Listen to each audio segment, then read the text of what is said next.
James Webb space telescope, जिसे आखिरकार 25 सालों बाद लॉन्च कर दिया गया है। इसे 1996 में बनाना शुरू किया गया था और 2007 में इसे लॉन्च करना था, लेकिन बजट और सियासी मामलात की वजह से इसकी लॉन्चिंग डेट को डिले कर दिया गया और फिर आखिरकार इसे 25 दिसंबर को लॉन्च किया गया। इसे लॉन्च हुए 3 दिन हो चुके हैं, लेकिन यहाँ एक सवाल आता है, आखिर ये इस वक्त कहाँ है और ये अपनी पहली तस्वीर जमीन पर कब भेजेगा? ये अमेजिंग इन्फॉर्मेशन आप जानोगे आज के इस वीडियो में। इसके बारे में मैं ऑलरेडी बहुत सारी वीडियो बना चुका हूँ। हमारे दूसरे चैनल इफ टीवी पर भी इसकी अमेजिंग वीडियो मौजूद है। अगर आपने वो नहीं देखी तो जल्दी से जाकर उसे भी देखें, लिंक आपको नीचे डिस्क्रिप्शन में मिल जाएगा। वीडियो शुरू करने से पहले आपसे गुजारिश है कि अगर आपने हमारे चैनल स्पेस वर्ल्ड को सब्सक्राइब नहीं किया तो जल्दी से सब्सक्राइब करने के साथ साथ हमारी वीडियोस को लाइक और शेयर जरूर करें। इस टेलीस्कोप का साइज एक टेनिस कोर्ट के बराबर है, जिसमें एक बहुत बड़ी सनशील्ड लगाई गई है जो इस टेलीस्कोप को सूरज की गर्मी और अल्ट्रावायलेट रेडिएशन से बचाएगी। और इसका मिरर इतना बड़ा है जिसे 16 हिस्सों में डिवाइड किया गया है। इन्हें फोल्ड करके आर्यन 5 रॉकेट के ऊपर फिट किया गया है। इस टेलीस्कोप को सुबह के 7:21 पर आर्यन 5 रॉकेट के जरिए लॉन्च किया गया। इसकी 3 स्टेजेस थी। लॉन्चिंग के कुछ देर बाद इसके 2 छोटे रॉकेट रिलीज हुए। उसके बाद इस रॉकेट की टॉप पर इस टेलीस्कोप को फोल्ड करके रखा हुआ था, वो ओपन हुआ और लॉन्चिंग के ठीक 26 मिनट बाद जब ये रॉकेट जमीन की ग्रेविटी से बाहर निकला तो आर्यन 5 का रॉकेट रिलीज हुआ और फिर एक छोटा रॉकेट इस टेलीस्कोप को लैग्रेंची पॉइंट 2 की तरफ लेकर चला गया। लॉन्चिंग के कुछ देर बाद इसके सोलर पैनल रिलीज हुए ताकि टेलीस्कोप को एनर्जी मिल सके। लैग्रेंची पॉइंट 2 हमारी जमीन से 15 लाख किलोमीटर दूर है। यहाँ पर इस टेलीस्कोप को पहुँचने में 1 माह लगेगा। ये दूरी इतनी ज्यादा है कि अगर उस टेलीस्कोप को कुछ भी होता है तो हम उसे ठीक करने नहीं जा सकते। और ये अब तक का वाहिद ऐसा टेलीस्कोप है जिसको फोल्ड किया गया है। इसके सोलर पैनल्स, इसकी सनशील्ड और यहाँ तक कि इसके बड़े बड़े मिरर को भी फोल्ड किया गया है, जिन्हें लैग्रेंची 2 पॉइंट पर ही जाकर ओपन किया जाएगा। अगर ओपन करते वक्त कुछ भी हुआ तो ये मिशन फेल हो जाएगा, क्योंकि इतनी दूर हम उस टेलीस्कोप को रिपेयर नहीं कर सकते और हमारे पास इतनी कैपेसिटी नहीं है कि हम इतनी दूर जा सकें। तो मेरा एक सवाल है कि अगर इसको ओपन करने में इतना रिस्क है तो हम इसे जमीन के ऑर्बिट में ही क्यों नहीं ओपन कर सकते?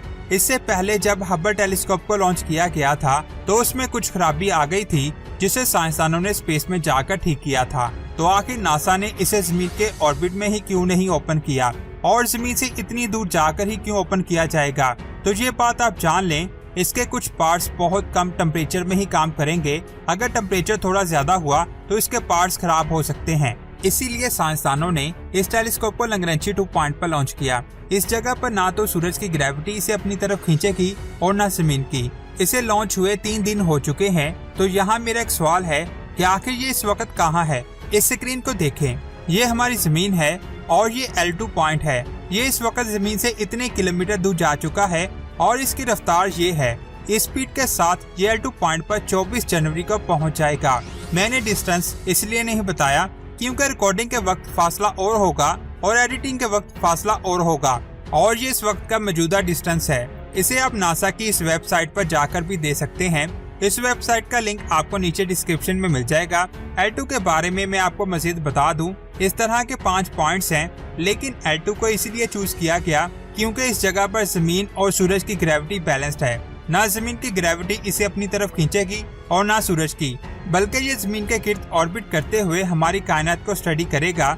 ये जमीन पर अपनी पहली तस्वीर 6 महीनों के बाद भेजेगा, क्योंकि इसके सभी पार्ट्स को एक्टिव होने में 6 माह लगेंगे। इसके मिरर को बहुत आराम से ओपन किया जाएगा ताकि कोई गड़बड़ ना हो जाए, और साथ ही इसके बाकी स्ट्रक्चर को भी ओपन किया जाएगा। लॉन्च के 2 महीनों बाद पहले मिरर से स्पेस में मौजूद किसी चीज की तस्वीर को खींचकर उसकी परफॉर्मेंस को चेक किया जाएगा। उसके 1 महीने बाद इसके दूसरे यानी इसके मेन मिरर से एक स्टार को देखकर उसे टेस्ट किया जाएगा और इसे पूरी तरह एक्टिव होने में 6 माह लगेंगे। उसके बाद ये अपनी पहली तस्वीर जमीन पर भेजेगा।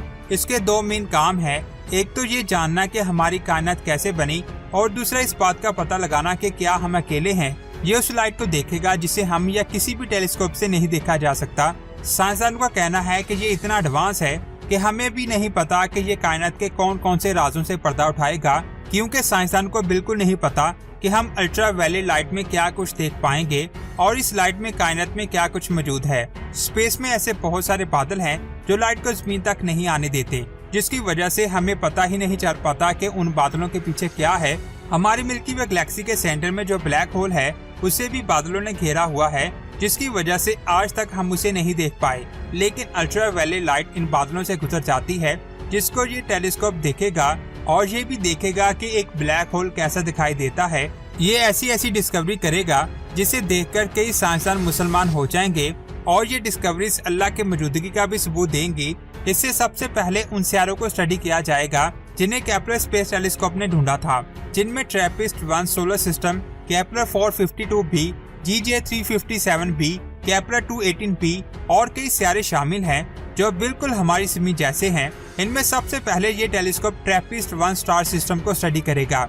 ये हमारी ज़मीन से 39 लाइट ईयर दूर है, जिसमें 7 रोकी सितारे मौजूद हैं और इनमें से 3 अपने स्टार के हैबिटेबल जोन में आते हैं और इनका साइज बिल्कुल हमारी ज़मीन जैसा है। हमने कई और टेलीस्कोप से तो इन्हें अच्छी तरह से स्टडी किया, लेकिन इससे हमें कंफर्म हो जाएगा क्या वाकई ये हमारी ज़मीन जैसे सितारे हैं। जब सूरज की रोशनी हमारी ज़मीन के एटमॉस्फेयर से गुजरती है तो हमारी ज़मीन का एटमॉस्फेयर और ओजोन लेयर दिखाई देती है, और जब ये सितारे अपने स्टार की रोशनी के सामने आएंगे तो उनका एटमॉस्फेयर दिखाई देगा, जिनको हम दूसरे टेलीस्कोप से अच्छी तरह से नहीं देख पाए थे। लेकिन ये टेलीस्कोप उनका पूरा मैप बनाएगा और उनके एटमॉस्फेयर में मौजूद केमिकल कंपोजिशन के बारे में जानेगा कि क्या वाकई ये वैसे ही केमिकल कंपोजिशन है जैसे हमारी ज़मीन के एटमॉस्फेयर में मौजूद हैं। और शायद ये उन सितारों के अंदर भी देखेगा, क्योंकि ये उस चीज को भी देख सकता है जो दिखाई नहीं देती। कायनात में किसी स्टार को देखना आसान है, लेकिन उस स्टार के गिर्द किसी सितारे को देख पाना बहुत मुश्किल है, क्योंकि सितारे की रोशनी कम होती है और स्टार की रोशनी ज्यादा होती है, जिसकी वजह से हम उन सितारों को नहीं देख पाते। लेकिन ये टेलीस्कोप उन सितारों को अच्छी तरह से देखने की सलाहियत रखता है। इस तरह हमें पता चल जाएगा कि हमारी कायनात में कितने सितारे हमारी ज़मीन जैसे हैं और क्या वाकई उनमें लाइफ मौजूद है। साइंसदानों का कहना है कि अगर हमारी कायनात में कहीं ना कहीं जिंदगी मौजूद है तो ये टेलीस्कोप उसे ढूंढ निकालेगा। इसके पास 5 सालों का फ्यूल है और इन 5 सालों में ये ऐसी डिस्कवरीज करेगा जिनके बारे में आज हम सोच भी नहीं सकते। आपको क्या लगता है, नीचे कमेंट्स करके जरूर बताएं। अगर वीडियो अच्छी लगी तो लाइक तो करना बनता है, क्योंकि इतनी मेहनत सिर्फ और सिर्फ आप लोगों के लिए ही की जाती है। और दोस्तों, आगे बैक टू बैक बहुत ही जबरदस्त डॉक्यूमेंट्रीज आने वाली हैं जिनको आपने पहले कभी नहीं देखा होगा। उन्हें देखने के लिए हमारे चैनल स्पेस वर्ल्ड को सब्सक्राइब करें। ये वो चैनल है जहां पर आपको स्पेस की अमेजिंग इन्फॉर्मेशन फ्री में मिलेगी। तो जल्दी से सब्सक्राइब करके इसे आगे भी शेयर करें। अपना बहुत सारा ख्याल रखें। अल्लाह हाफिज।